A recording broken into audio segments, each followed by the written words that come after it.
Hello class, I'm going to prepare a series of 3 videos that is going to prepare you for the next homework assignment that involves the animated clock. I think that's homework 8. And so to prepare you for that, there's actually a video on the website now that comes with the textbook that deals with go to chapter 15 in those CSC 112 videos. I think chapter 15 and something that has to do with fan animation. This is the code that the guy writes that's part of the textbook that he discusses in that video. But basically what we're going to do is, well, let's show you. A picture's worth 1,000 words here. Let's run it. That's supposed to represent a fan. Exciting, isn't it? That's an actual animation.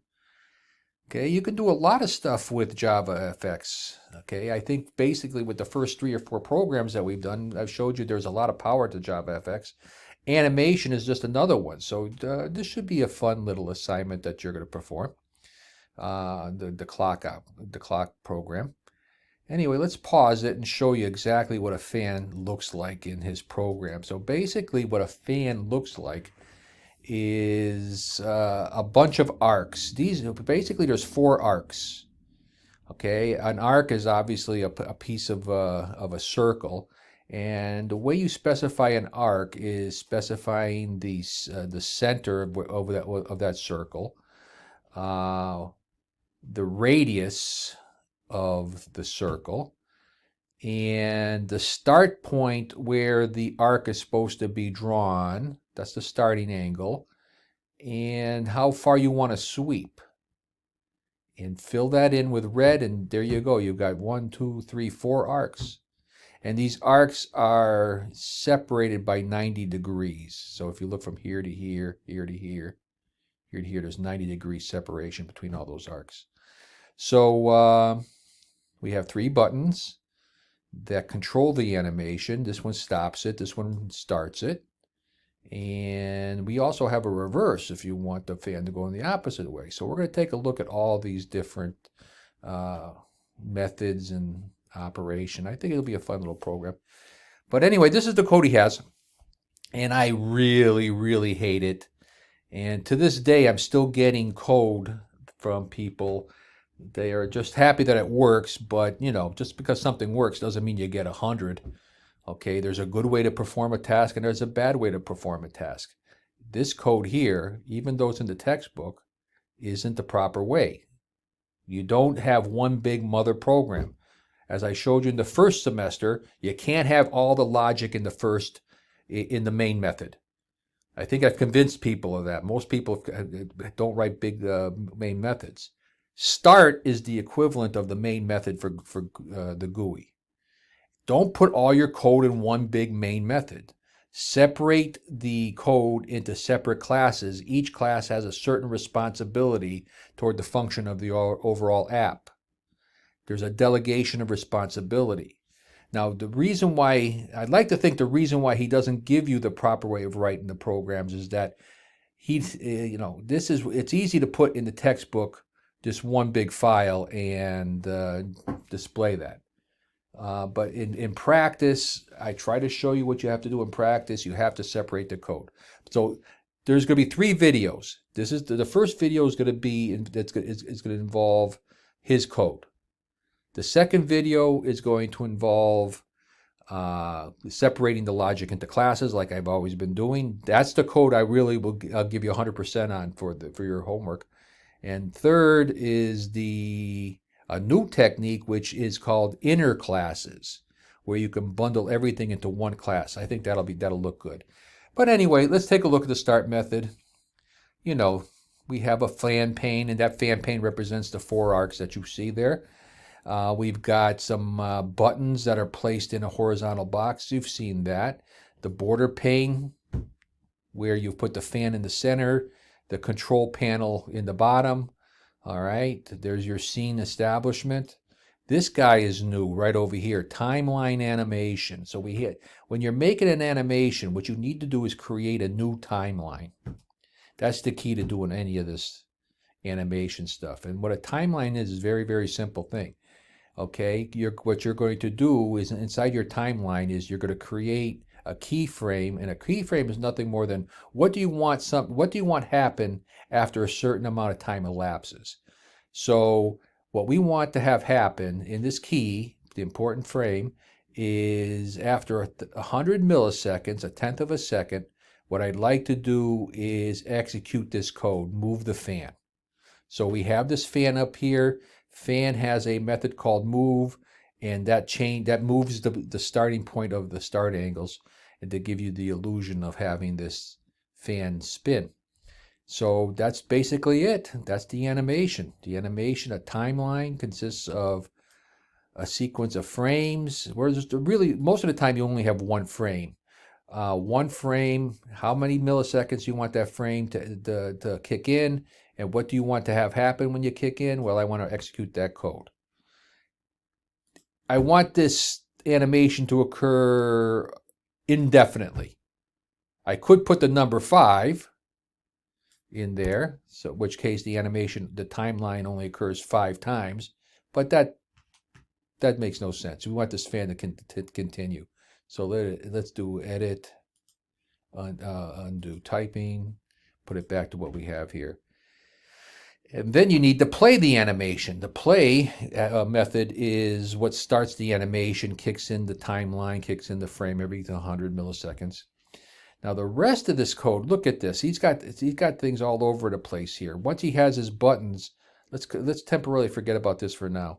But here we have some buttons. They're all action buttons, and you know what's going to happen here.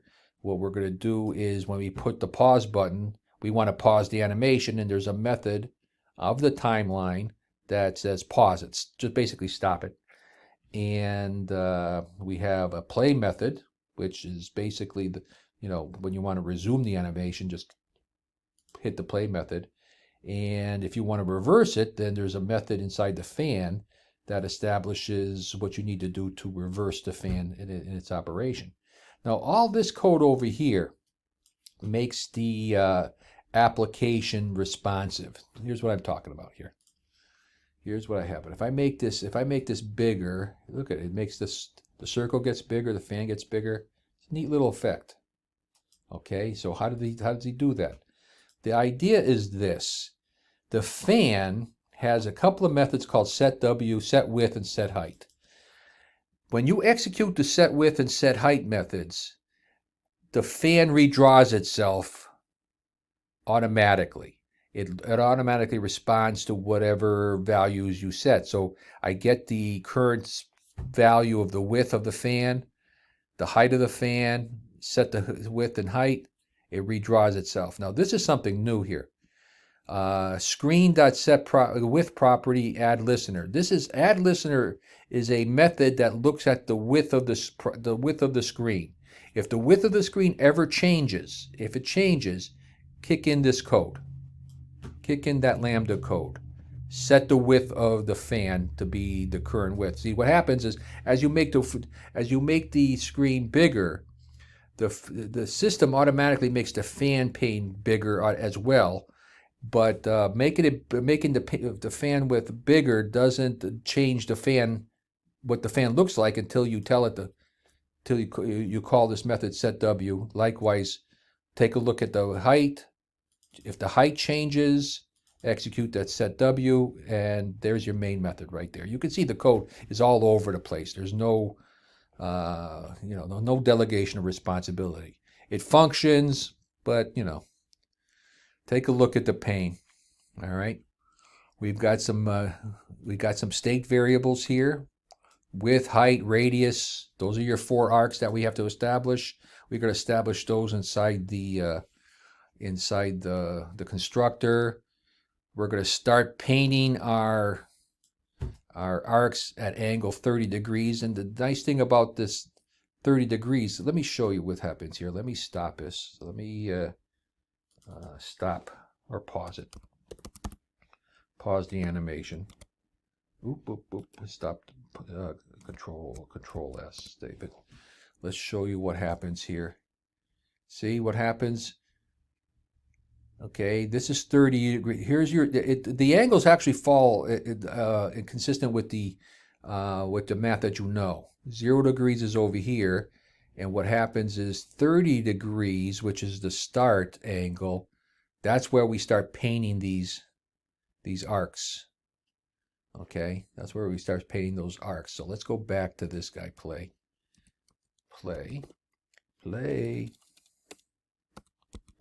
And let's delete the SE. Okay, we'll start it back to what we had here. So we have our constructor that paints the circle, the outer circle. We create an arc. This basically says, look, take a look at this code here. Okay, this is the center of the circle based on the width and the height. 90% of the current radius of the circle is what we are going to paint as an arc. The start angle is given by this. 30 degrees plus 0 plus 90 plus 180, and sweep 35 degrees. That's how big the arc is spread. And the rest of this stuff, once you create an arc, add it to the children, you're good to go. Now this is code that's in the book. I don't know why this isn't right up top there. It's a little disconcerting to see what happens here. But what happens to make that fan move, okay, so let's first off, set W, set H. I mean, we saw this before in the main program. What we do is we set the width of the fan, set values, takes a look, and looks at these values and paints the fan blades. Now, what you're going to do is take a look at this code and understand that it looks at the current state of the fan. Okay, you know what the width is, what the radius is, what the start angle is, and paints accordingly. To make the fan change, okay, when you want to make the fan move, all you need to do is from the start angle, add an increment, say 5 degrees. So every 100 milliseconds, the start angle was 30, now becomes 35, then becomes 40, and it gives you the illusion of having those blades move. Okay, and what we're going to do is when we move it, we set the values, and the values basically repaint those existing arcs, okay, with a different start angle, and it basically functions. Now to reverse the fan blades, is, you know, all we need to do is when we click reverse, remember when you click reverse with those buttons, reverse gets called, we just negate the increment. So it's 5 is -5. We move the fan blades. Okay, remember what happens is when we call, see this fan.move, that executes every 100 milliseconds. Okay, so instead of 5, we decrement, we add -5. It gives you the effect of going in the opposite direction. Now there's a bunch of things wrong. He's got everything public here. You know, really, this method should be private. That method should be private. Move should be public. That should be public. I think all these methods, I think the set W's, set H's, these things should be public because they need to be called by the outside world. Let's come over here. Let's move those over here. And I think the rest, and that's the only one really that needs to be private. You don't want the world to set values. Call that. You want this guy here. The workhorse method needs to be called by the outside world through these methods here. Okay. And, oh, wait a second. Start angle should be probably private as well. Private. That should be private. Let's move it down here. And let's go down here. Okay. And put all the public stuff together, the private stuff together, and I think it functions nicely. Let's run it. All right, reverse, everything's functions, resume, stop, resume. Okay, that's it for the first video. We're going to go on and show you the proper way to structure this code. That's version 2. All right, we'll see you in the second video.